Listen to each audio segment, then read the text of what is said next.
Hi, I'm Ed Marsh. Welcome to this episode of Signals from the OP.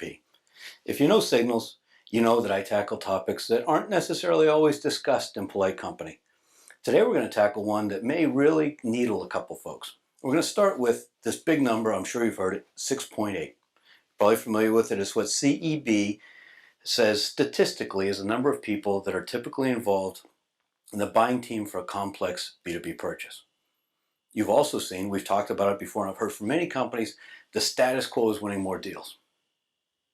And I believe that's happening precisely because of this process of large buying teams and consensus decision making. 6.8 people, 7 people. Everyone has to say yes. Anyone can say no. I mean, how can we as B2B salespeople in complex sales environment possibly manage that?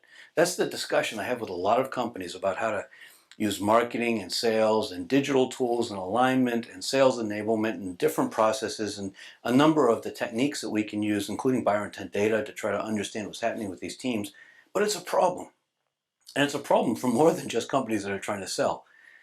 The reality is, welcome to today's enlightened world of consensus decision making, where CEOs and managers are afraid that folks are going to blame them for bad results and bad outcomes, and so they just don't make decisions. They leave it up to the gang, leave it up to the crowd.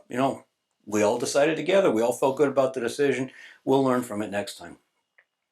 This translates into some amazing situations. And amazing, I'm using as a euphemism. There's other terms that I could think of it. I mean, for example, I've seen the IT department in a middle market company. The IT department in this case has been unable to get an ERP upgrade done over the course of 3 years. They had all the users of the company's computer systems locked out because they fell prey to a ransomware attack.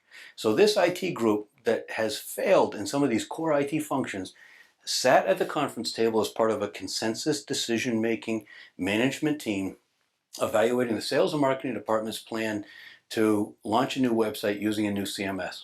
And the IT department shut the project down because they had created a homegrown CMS that they thought was better for a variety of reasons. I mean, how do you rationalize that? The reality, further, is that even if you don't have that kind of an egregious track record of failure among one of those stakeholders at that meeting, some people just don't make good choices. They don't have a good track record of success. They can certainly be heard. They may have perspectives that are worth considering, but it's absurd to weigh their opinions the same as others who have significant, continuous, and substantial records of success. I mean, it just doesn't even make sense that they would have the same vote. Further, some decisions, you might even say many decisions, are going to ultimately be bad for some department or some group of people. I mean, you want to increase marketing spend? Guess what? It's probably going to come at a cost to the sales department budget. You want to reduce turnover? You may have to reduce your recruiting spend and boost spending and resources focused on training and retention. And that's going to mean that different people in the HR department end up aligned in different ways, doing things they may not like compared to what they were hired to do. And yet, we find that so often with these teams, this consensus decision-making process, opinions are actually driving it. Whether subconsciously or not, opinions are driving the outcome for the company. It's based on the impact on individuals and departments, not what's best for the company. All right, let me be clear. I'm not saying that CEOs ought to just willy-nilly issue edicts, come in off the golf course late in the afternoon, dripping with sweat, dictate a memo, and change the way a company does business. Not at all. They have teams of executive managers that have different skill sets, different perspectives, that should sit at the table and contribute input toward decisions. And that's true within departments as well. However, that's very different than making the decision. So contributing to it, offering insights, offering a recommendation, making a suggestion about the best way to proceed are different than saying, no, you know what, that's what we're going to do. More and more I see companies that are mired in mediocrity.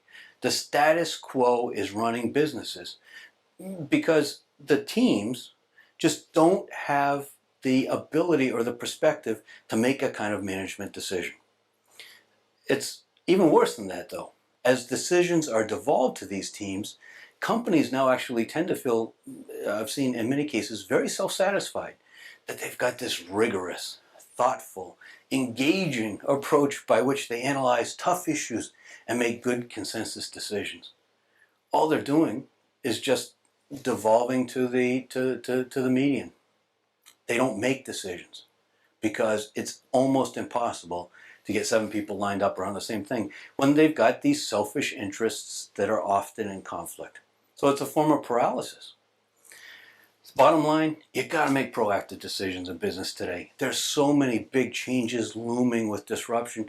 You have to be willing to make some bets, take some risks, look for some alpha. Don't bet the company, hedge those risks I've talked about earlier, but that requires proactive, bold decision making. And it's not the kind of thing that groups are able to do. They just don't have the vision, and they're focused on, again, competing priorities. Don't let the status quo manage your business.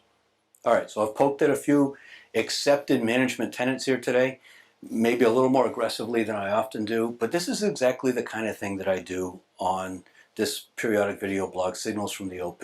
If you like it, if you think it's got some value, if it's stimulating some thought, I'd welcome you to subscribe. You can do that at SignalsFromTheOP.com. That's SignalsFromTheOP.com. I'm Ed Marsh. Thanks for letting me poke at you a little bit today.